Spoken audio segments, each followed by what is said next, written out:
Bonjour, tous les citoyens sont ou seront concernés par l'un des sujets que l'actualité a mis en avant cette semaine. Ainsi, pour analyser les leçons à tirer de l'incendie de l'usine chimique de Rouen, pour commenter le projet de réforme des retraites ou la loi bioéthique, pour y voir plus clair sur les municipales, bienvenue au député du Nord, numéro 2 de la France Insoumise, Adrien Quatennens. Bonjour. Bonjour. Je vous précise que cette émission a été enregistrée hier. Alors, depuis le jeudi 26 septembre et l'incendie de l'usine Lubrizol à Rouen, le moins que l'on puisse dire, c'est qu'on ne sait pas grand-chose, ni des causes, ni des conséquences précises de cet accident industriel. La communication officielle a clairement pataugé. Alors, le Sénat a choisi de lancer une commission d'enquête, l'Assemblée seulement une mission d'information. Est-ce qu'il n'aurait pas été plus malin, Adrien Quatennens, que Sénat et Assemblée travaillent ensemble avec la même méthode ? De toute évidence, à l'Assemblée nationale, nous avons souhaité une commission d'enquête avec le groupe de la France Insoumise. D'ailleurs, j'observe que la ministre Buzyn et Borne, le matin même, avaient dit qu'elles étaient a priori plutôt favorables à la tenue de cette commission d'enquête. Et finalement, elles ont choisi d'ouvrir une mission d'information. Alors c'est un peu technique, mais ça n'est pas exactement la même chose. Parce que la commission d'enquête a des prérogatives que n'a pas la mission d'information. Elle permet de convoquer des gens qui sont tenus de se présenter, qui doivent parler sous serment. Elle peut donner suite à des poursuites pénales, éventuellement, comme on l'a vu dans le cas de la commission d'enquête sur l'affaire Benalla. La mission d'information, c'est pas exactement la même chose. Alors Barbara Pompili, qui, je le rappelle, députée de la Somme, ex-verte, devenue La République En Marche, qui est aussi la présidente de la Commission du développement durable, justifie ce choix d'une mission seulement. Elle explique qu'au nom de la séparation des pouvoirs, les parlementaires ne peuvent pas enquêter sur les mêmes sujets que ceux saisis par la justice, qui est le cas dans l'usine chimique de Rouen. Est-ce qu'effectivement, c'est pas recevable comme argument en démocratie, la séparation des pouvoirs ? Pour autant, le Sénat, lui, est autorisé à faire cette commission d'enquête, donc c'est contradictoire. Bon, admettons, si nous allons vers une mission d'information, et en vertu de la séparation des pouvoirs, ce que nous demandons à minima, c'est que cette mission d'information soit présidée par l'opposition, dans ce cas. Je pense que ce serait une garantie en matière de démocratie. En principe, c'est la règle ? Pas systématiquement, non. Pas Mais systématiquement. là, nous le demandons parce qu'il faut pouvoir faire toute la lumière sur ce qui s'est passé, mais pas que. Il y a plus de 13 000 sites en France qui sont classés Céveso, et il y a bien la question de la réglementation derrière qui est posée. Vous savez, depuis un certain temps, on a vu un affaiblissement de la réglementation. Il faut rappeler que 3 jours avant l'incendie de Rouen, Véronique Marchand, Édouard Philippe avait annoncé qu'il voulait un grand plan de simplification pour les projets industriels en disant que les travaux de l'installation d'un nouveau projet devaient pouvoir démarrer sans attendre les autorisations environnementales 3 jours avant l'incendie de Rouen. Et de la même manière, on voit aussi qu'on a une pénurie de moyens humains pour contrôler. Enfin, Ineris, qui est l'organisme chargé de faire les contrôles, si vous faites le prorata entre les agents Ineris chargés de faire les contrôles et le nombre de sites à contrôler, tenez-vous bien, vous avez à peu près un agent pour contrôler 420 sites. Ça n'est pas sérieux. On voit bien que le délitement de l'appareil d'État fait prendre des risques à la population. Alors, précisément, en termes de risque, 196 sites Céveso en région Hauts-de-France. Notre région est d'ailleurs la deuxième la plus exposée à ce titre. Quant au littoral nord, lui, c'est un record avec 14 usines Céveso plus la centrale nucléaire de Gravelines. Que fait-on pour éviter un tel accident ? Comment on communique ? Comment on répare ? Ce sont là les questions que nous poserons d'ailleurs dimanche prochain à nos invités. En attendant, quand vous voyez comment est gérée cette crise technologique, est-ce que vous êtes inquiet là tout de suite pour notre littoral ? Oui, je le suis parce que j'ai le sentiment désagréable qu'après coup, en réalité, le gouvernement a une communication qui peut-être consiste à se dire que finalement, si nous avons été exposés à des produits dangereux, eh bien le mal est fait, et que la priorité des priorités serait de rassurer à tout prix. Moi, Véronique Marchand, je veux le dire, ce que les Français ressentent comme inquiétude ne nécessite pas d'être rassurés à tout prix, ils veulent d'abord la vérité. Et on voit bien que, y compris les secours qui ont été les premiers sur le site de Lubrizol, aujourd'hui sont inquiets. Les pompiers dont il faut saluer le travail, qui sont arrivés en pleine nuit sur les lieux de l'incendie, et qui disent maintenant après coup, nos collègues ont connu les nausées, les vomissements, nous ne savons pas précisément quelle a été l'ampleur des retombées de suie. J'ai moi-même pu témoigner qu'il y a moins d'une semaine à Lille, sous mes propres fenêtres, j'ai vu que de la suie s'était déposée après la pluie. Donc c'est d'abord et avant tout la vérité que nous souhaitons. Et si le gouvernement a mis 5 jours à obtenir la liste des produits comme il le prétend, c'est véritablement grave. Ça veut dire que l'État n'est pas en capacité d'exiger d'un industriel la transparence complète. 5000 tonnes de produits, c'est une quantité astronomique qui a brûlé. Alors, on a entendu le gouvernement dire que le propriétaire de l'entreprise devra payer et réparer.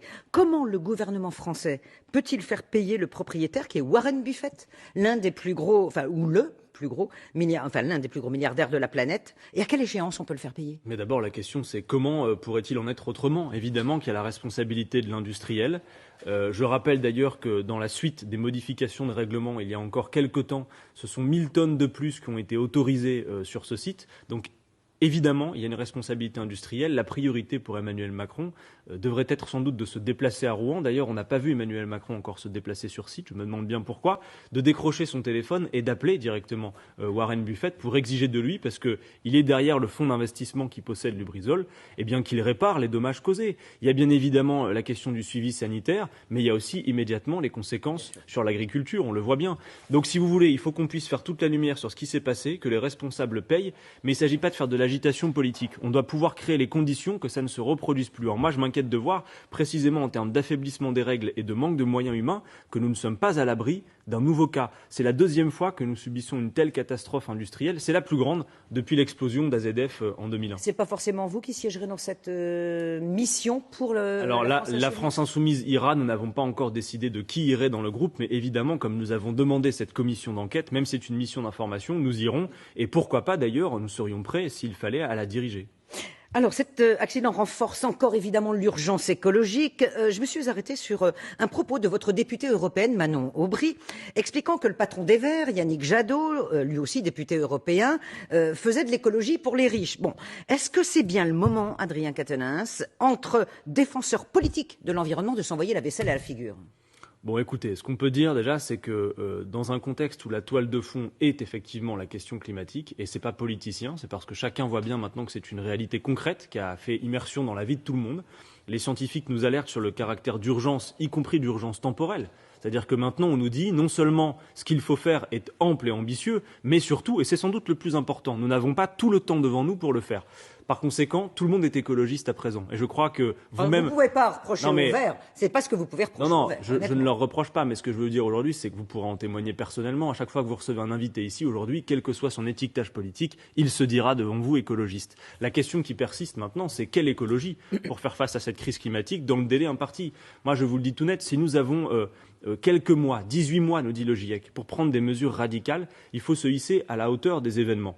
On ne peut pas continuer avec l'écologie de la communication, celle que par exemple fait très bien Emmanuel Macron. Vous savez, l'écologie, il ne s'agit pas d'être derrière un fond de scène vert et de dire je suis le champion de la Terre pour véritablement s'en saisir. Vous voyez, quand par exemple la majorité signe le CETA, ce traité de libre-échange climaticide, quand on continue à enlever des postes dans le ministère, le budget qu'on va s'apprêter à discuter à l'Assemblée retire des moyens au ministère de l'Environnement. C'est pas une bonne idée, la Convention citoyenne sur le climat avec 150 Français là qui s'ouvrent. C'est-à-dire qu'on voit bien. C'est une idée Macron, c'est pas une bonne idée. On voit bien la méthode macroniste. On en a déjà soupé, Véronique Marchand, vous le savez. À chaque fois, on sait comment ça se passe. Quand il y a un sujet qui visiblement émeut la population, on fait un grand débat, une grande concertation. Avant, on crée une commission, là. Voilà, on fait un grand débriefing, et puis à ce train-là, on va vite arriver à la fin du quinquennat qu'on n'aura pas fait grand-chose. Non, ce qu'il faut dire, parce que c'est un débat, une controverse qu'il faut respecter. Emmanuel Macron a pour lui sa cohérence. Il croit dur comme fer au fait que ce modèle économique, celui du libre-échange, de la course à la croissance économique, est encore un modèle d'avenir. Moi, je pense que c'est un monde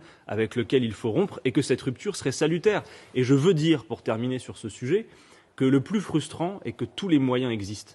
Les brevets scientifiques existent, les compétences techniques existent. On saurait faire, Véronique Marchand. On pourrait décider aujourd'hui que la France ouvre la voie d'une grande bifurcation en faisant la planification écologique, en respectant la règle verte. C'est beaucoup d'emplois, de nouveaux emplois. C'est une réindustrialisation du pays, mais effectivement, plus pour faire simplement la course au profit, pour se hisser à la hauteur d'un défi qui concerne toute l'humanité. Vous avez raison, on a clos ce chapitre pour évoquer un autre sujet qui a été évidemment en avant la semaine dernière dans l'actualité, c'est la disparition de Jacques Chirac.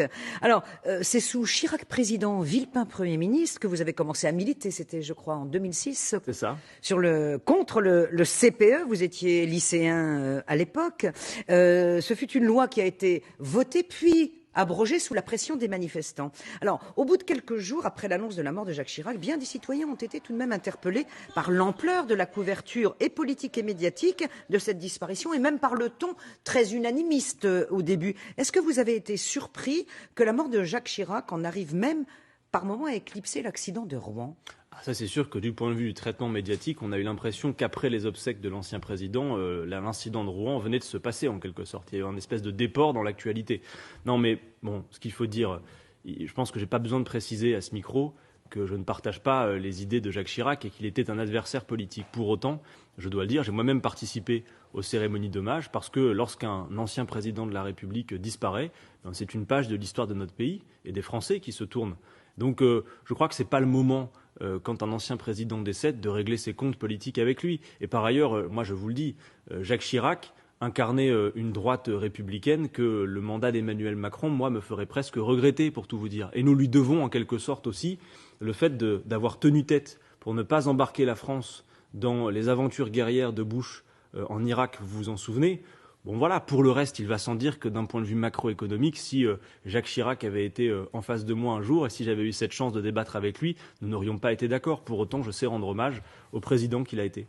Dans l'actualité également cette semaine, mercredi dernier, les policiers manifestaient une marche de la colère appelée par une large intersyndicale. Alors, le malaise de l'institution s'est révélé par des millions d'heures supplémentaires non payées, par des conditions de travail dégradées, par une vague de suicides, mais aussi par la dénonciation d'un maintien de l'ordre violent à l'occasion, entre autres, du mouvement des Gilets jaunes. Quant à la mort à Nantes de Steve Mayacanisso, retrouvé dans la Loire, ça n'a rien arrangé. Vous avez déclaré qu'il fallait entendre la colère des policiers. Pour vous, quelles sont les causes et les responsabilités de cette situation, brièvement? Mais de toute façon, il y a le délitement, j'en parlais, de l'appareil d'État républicain qui est valable pour tous les services publics. Regardez la situation aux urgences. Je participais encore il y a 2 jours au collectif des hospitaliers des Hauts-de-France. La situation est terrible et les récits qui sont faits ne sont pas à la hauteur d'un grand pays comme la France. Et bien dans la fonction publique pour les policiers, c'est pareil.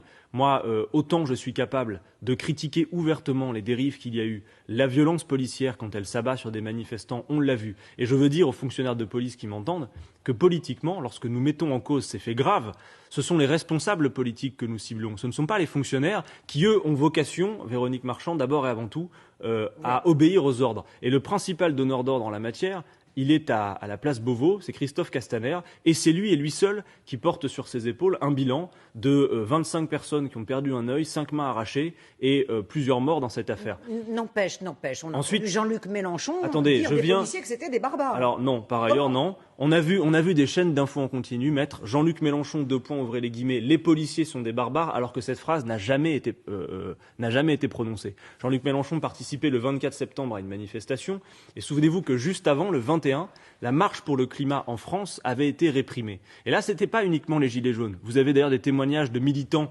écologistes qui ont été particulièrement choqués de la manière dont la manifestation et la marche pour le climat a été réprimée. Et donc, des gens étaient choqués et ont fait part de leur émotion à Jean-Luc Mélenchon, qui a réagi de la sorte. Mais Jean-Luc Mélenchon et la France Insoumise, Véronique Marchand, font des communiqués officiels et donc leur parole peut être respectée, notre parole peut être respectée. Vous tentez de rabibocher la France Insoumise Non, avec les policiers. Ce que je veux dire, c'est que si vous voulez, certains syndicats de police, à tort et sans doute pour faire leurs affaires, ont catalogué la France Insoumise comme étant anti-flic. Voyez-vous, nous sommes tellement anti-flic, Véronique Marchand, que nous voulons en recruter 10 000 de plus. Et que nous avons budgété en détail le fait de restaurer les commissariats, franchement, qui sont dans un état de décrépitude, qui participent de ce délitement de l'État. Donc à un moment donné, moi je peux entendre la colère des policiers, je peux dire qu'il nous faut des moyens supplémentaires et même faire des propositions très concrètes. À l'Assemblée nationale, nous avons proposé une commission d'enquête sur les suicides des policiers, sans attendre qu'un syndicat nous mette en cause. Et dans le même temps, dénoncer fermement, et y compris aujourd'hui à votre micro, les dérives et les violences policières que nous avons à connaître. Un mot pour conclure sur ce qui s'est passé à la préfecture de police de Paris, 4 morts plus l'assaillant.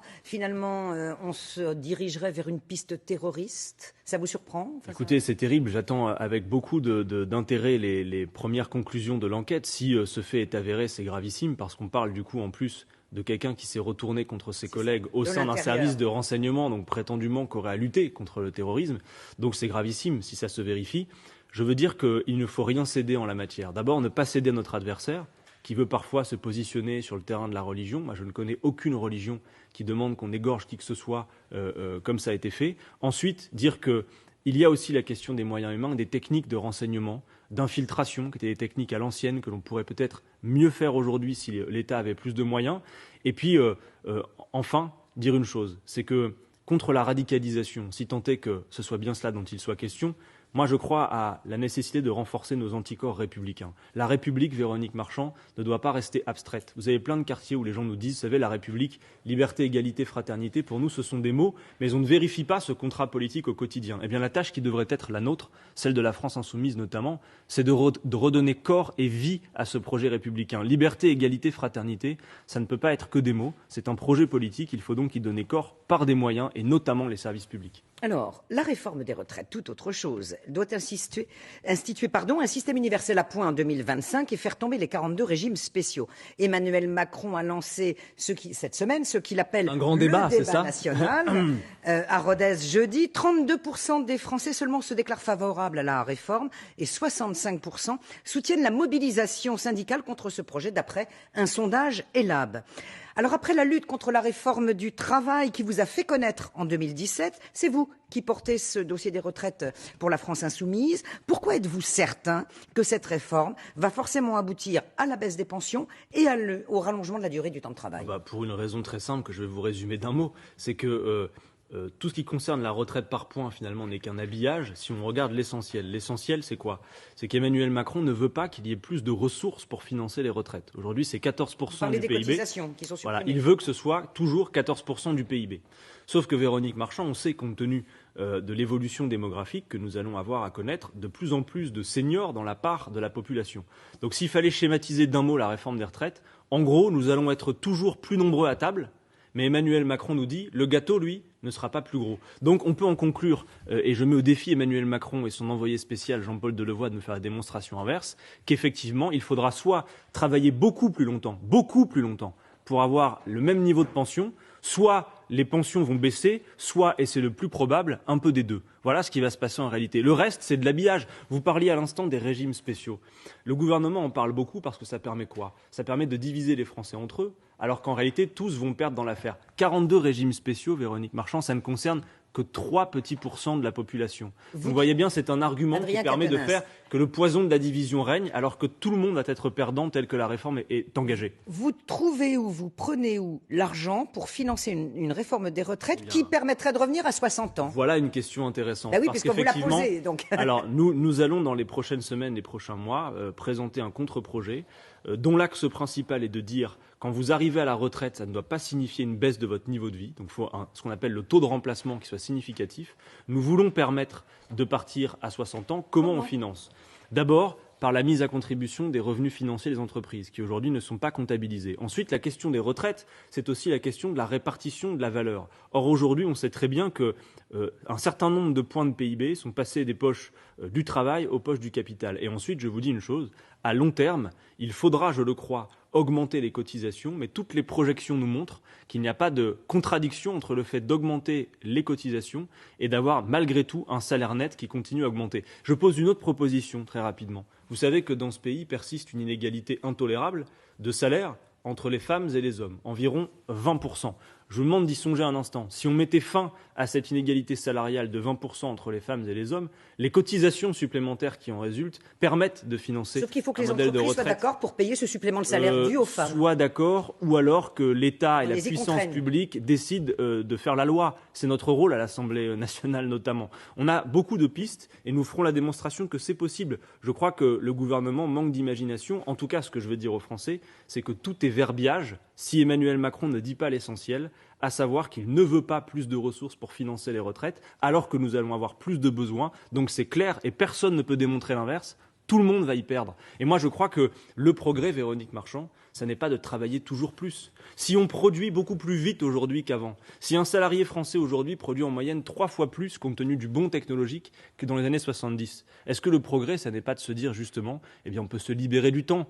Et puis quand on libère du temps, on laisse la place sur le marché du travail à d'autres, des jeunes qui peinent à s'insérer dans l'emploi. Vous avez un senior sur 2 à l'âge d'arriver à la retraite qui n'est déjà plus en emploi. 300 000 chômeurs de plus de 60 ans dans le pays. Vous voyez, la question des retraites, elle est globale. C'est pas juste une question technique comme veut nous le faire avaler Emmanuel Macron. C'est une question de modèle de société. Et ce modèle de société, Emmanuel Macron, aujourd'hui, l'affronte de face. Ça n'est pas tolérable. Vous aurez du travail pour convaincre, parce que pour l'instant, politiquement dans le pays, votre votre position sur la retraite n'est pas majoritaire. Évidemment, mais vous savez, c'est le commun de l'opposition. Et le fait de ne pas être majoritaire ne me fera pas en rabattre sur mes positions pour autant. Et je cherche par la conviction à convaincre. Et si possible, même de convaincre jusqu'à Emmanuel Macron lui-même qu'on peut faire autrement. Mais lui a pensé à tout, vous savez, j'en termine là.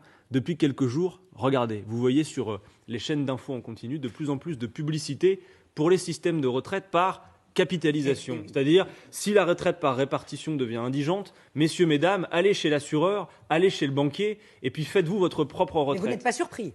Bien évidemment que non, c'est tout ça est un modèle absolument cohérent, mais ce n'est pas le monde que nous voulons, et la France a fait sa force sur ce modèle social. Or, c'est ce modèle social qu'Emmanuel Macron affaiblit, donc des capacités pour le pays à engager la suite. Autre sujet discuté à l'Assemblée, la loi de bioéthique, avec un soubresaut et cet amendement contesté par le gouvernement concernant les enfants nés par GPA, gestion pour autrui, à l'étranger. Alors pour vous, la PMA, procréation médicalement assistée pour toutes les femmes, oui, la GPA, non. Et vous en faites un combat de classe puisque vous dites « J'attends de voir le jour où une femme riche portera l'enfant d'une femme pauvre ». Vous pouvez développer en une petite minute? Bon, très simplement, d'abord, la PMA, nous mettons fin en quelque sorte à une discrimination du Code de santé publique puisqu'il s'agit de permettre aux femmes seules et aux couples de femmes d'avoir accès à la procréation.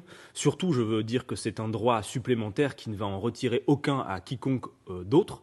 Donc, mais en même temps, dans la manière d'entreprendre le débat à l'Assemblée, nous voulons respecter la position de ceux qui ne sont pas d'accord. Vous savez, ce n'est pas une évidence pour beaucoup de gens dans ce pays, la PMA. Donc il faut pouvoir se convaincre mutuellement et respecter y compris les positions de ceux qui ne sont pas d'accord. En revanche, je le dis, sur la GPA, nous n'avons aucune garantie que cela ne tombe pas vers une forme de marchandisation du corps. Jean-Luc Mélenchon, c'est lui qui l'avait dit lors de la campagne présidentielle, avait dit « Moi, je serai convaincu de la GPA le jour, en effet, où on fera la démonstration qu'une femme milliardaire porte l'enfant d'une femme des bidonvilles. » C'est effectivement un risque et autant je suis clair sur la PMA, nous allons voter ce projet de loi parce que nous pensons qu'il va dans le bon sens et dans le sens du progrès, mais la GPA, c'est non. En même temps, la marchandisation du corps, ça vaut aussi pour la prostitution, que je sache. Elle est illégale, mais tolérée en France, et l'État en récupère les bénéfices par les impôts. Et nous ne sommes pas d'accord non plus, Véronique Marchand. Et donc nous avons à nous battre Au là-dessus. moins c'est clair. Dernière chose sur la PMA, dire une chose quand même, c'est que pour nous, et dans la manière dont nous défendons cette situation à l'Assemblée, la filiation n'est pas la résultante de la biologie. La filiation, c'est une construction culturelle.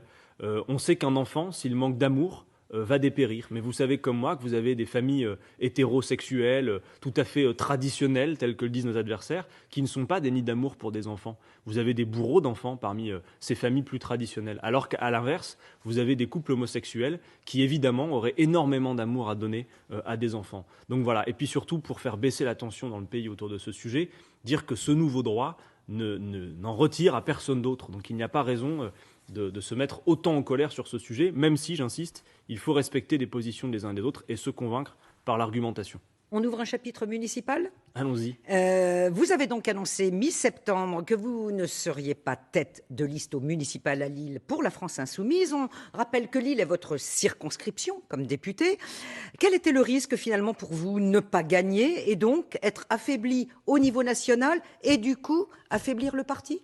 Le risque n'a rien à voir avec l'élection en tant que telle et la situation locale. Je vais vous dire une chose très franchement, j'étais à peine élu député dans les conditions que vous savez, de peu, après une campagne tambour battant, qu'on me prêtait déjà l'intention d'être maire de Lille. J'avais à peine fait le tour des locaux de l'Assemblée nationale que déjà toute la sphère médiatique me disait candidat à la mairie. Alors au bout d'un moment, j'ai fini par y réfléchir moi-même. C'est vrai que beaucoup de citoyens venaient me voir en permanence parlementaire et m'en parler. Et j'ai décidé, notamment au moment de la séquence des Gilets jaunes, de raconter autre chose. Parce qu'en réalité, il y a un divorce conséquent, presque consommé dans le pays, entre les représentants et les représentés. Et je crois qu'en honorant mon mandat jusqu'au bout, et en ne reproduisant pas des pratiques qui m'ont précédé, en quelque sorte, eh bien, j'honore mon mandat et j'honore la parole que j'ai tenue devant les électeurs de la circonscription. Voilà. Alors justement, vous venez de le dire, les jeunes, a priori, les jeunes élus en général ne sont pas trop favorables au cumul des mandats. Bien sûr, nous y avons mis fin d'ailleurs. Voilà. Est-ce que ça veut dire que vous ne siégerez pas du tout comme conseiller municipal, donc vous ne serez pas en position éligible sur la liste ? Je ne crois pas que je serai en position éligible, je ne crois pas que ce soit nécessaire. Je suis pleinement investi, notamment pour les citoyens de la circonscription, sur mon rôle de parlementaire. Et si on regarde mon activité à l'Assemblée, je pense que personne ne pourra démentir. Qu'on soit d'accord ou pas avec les idées que je défends, je crois que j'ai honoré ma parole, qui a consisté à dire « je serai pleinement engagé à votre service et présent à l'Assemblée nationale ». C'est le cas. Et donc, je pense que voilà, il faut aussi faire cette démonstration. Vous savez, on a beaucoup dit parfois que la France insoumise ne reposait que sur un seul homme. On a mis du temps à faire la démonstration qu'autour de cet homme en question, si talentueux soit-il, il y avait beaucoup de talent qui l'a permis de s'exprimer. Mais je crois que localement, c'est pareil. On aurait tort de reproduire la même chose et de faire croire que je serais le seul à pouvoir remporter des batailles électorales. Vous savez, il y a beaucoup de talents dans ce mouvement qui vont s'exprimer à l'occasion de ces échéances électorales. Et du coup, ce sera sans doute la même chose pour votre collègue Hugo Bernalicis sur la 2e circonscription. Il sera comme vous en soutien sur la liste, mais pas tête de liste. Il lui appartient d'en décider avec les camarades sur la 2e circonscription, mais en toute hypothèse, nous soutiendrons les dynamiques employées par la France insoumise, mais je crois que nous serons effectivement toujours concentrés sur notre mandat et ça participe aussi de ce renouveau de la vie politique. Moi, franchement, je vais vous dire une chose, je ne sais pas comment on fait pour cumuler un mandat de député quand je vois le temps qu'il me prend avec un mandat de maire. Sauf accumuler des lignes sur un CV, on ne fait rien de bon. Moi, je me suis engagé, j'ai dit, si vous avez un jeune député comme moi d'opposition, je ferai mon travail d'opposition, de proposition, et je serai pleinement engagé dans mon mandat. Eh bien, Véronique Marchand, c'est le cas. Alors pour l'instant, c'est un tandem qui anime la liste La France Insoumise pour Lille. On choisira quand la tête de liste Alors plus exactement, Julien Poix et Élodie Chloé, qui sont des talents que j'invite à découvrir, sont désignés chefs de file de la France Insoumise. Mais je vous demande de comprendre qu'à l'échelle du pays, la France Insoumise en tant que telle n'aura pas de liste. Elle va s'impliquer dans des dynamiques, des processus citoyens. Nous pensons que nous sommes utiles dans le paysage politique pour aider à ce que le 1 sur 2 qui ne vient plus aux élections, qui ne participent plus à la vie politique, y reparticipent. Et donc nous déployons des méthodes qui, je l'entends, sont iconoclastes et incomparables avec ce que font nos adversaires, mais permettent de faire avec les gens. Vous savez, dans cette ville de Lille, il y a plein de citoyennes, de citoyens qui feraient de très bons conseillers municipaux et qui, à cette heure encore, s'ignorent. Notre tâche est d'aller les convaincre et de les accompagner pour leur implication directe. C'est ce que fera la France Insoumise. Alors, brièvement, quand même, au bout du bout, il y a un système démocratique qui est en place avec le procédé électoral. À Lille, personne ne pourra gagner tout seul, on le sait. Patrick Kanner, socialiste lillois historique, qui apparemment ne figurera pas sur la liste de Martine Aubry, a déclaré qu'il fallait tout faire pour garder Lille à gauche. Est-ce que c'est aussi votre objectif ? Oui, mais si vous voulez, le plus important pour moi, c'est de redonner les clés du beffroi aux citoyennes, aux citoyens. Oui, c'est une formule, une belle formule. Mais vous savez, garder la ville à gauche, c'est aussi une formule aujourd'hui. Combien de citoyens aujourd'hui se revendiquent de cette étiquette ? Moi, vous savez, je viens de la gauche, je suis un militant de gauche, c'est pas le sujet. Mais il ne suffit pas de me mettre sur le front l'étiquette gauche pour que tout le monde se lève d'enthousiasme et dise on va aller voter pour eux. Non, ce que nous devons faire, c'est faire en sorte que comme nous disons que la politique est l'affaire de tous, nous devons créer les conditions que chacun puisse s'en mêler. Et je vous demande d'entendre que c'est pas parce qu'on dit que c'est la gauche que les gens vont venir nécessairement. C'est le contenu qui est important. Nous avons des propositions concrètes à faire, des délibérations municipales à concevoir avec les citoyens, par exemple le référendum d'initiative citoyenne locale. Voilà des choses que nous pourrions faire qui sont à mon avis plus intelligentes. Par contre, je dis à Martine Aubry que si son inquiétude, effectivement, est de faire en sorte que la mairie reste à gauche, je crois qu'elle a, dans le paysage politique avec la France Insoumise, de quoi être rassurée si toutefois, comme elle l'avait prévu, elle ne voulait pas y retourner. Nous saurions faire après vous, Madame Aubry. Voilà ce que j'ai envie de lui dire. Autre question sur Martine Aubry. Elle vous a soutenu pour devenir députée malgré tout, et sans son soutien, vous ne seriez peut-être pas élu aujourd'hui à 50 voix près. Est-ce que vous allez lui renvoyer l'ascenseur si elle a besoin d'autres voix, les vôtres, pour gagner au second tour ? Mais le plus probable peut-être, c'est que ce soit nous qui ayons besoin de son soutien pour l'emporter au second tour. Donc vous savez, une élection par définition, Véronique Marchand, il y a 2 tours. Et donc commençons par faire le premier. Peut-être on se reverra pour le second. Il paraît, pour terminer, que, mine de rien, on est ou contre vous ou avec vous. C'est vrai, en 10 secondes ? C'est-à-dire, pour apaiser les tensions, vous avez été nommé numéro 2, mais que finalement, voilà, il faut choisir son camp quand on est avec vous en 10 secondes. Vous savez, moi, je ne suis associé à aucune bagarre personnelle. Je crois que, voilà, j'essaye de faire du mieux que je peux. Alors, bien évidemment, quand on construit un outil politique, on essaye de faire en sorte que tout le monde s'y sente bien. Mais l'objectif, d'abord et avant tout, c'est de faire en sorte qu'on atteigne nos objectifs. Et de ce point de vue-là, nous avons fort à faire encore. Bon, bonne continuation, donc. Merci. Le journal de Christelle Massin dans quelques secondes. Petit journal de midi. La semaine prochaine, comme je vous l'ai annoncé, nous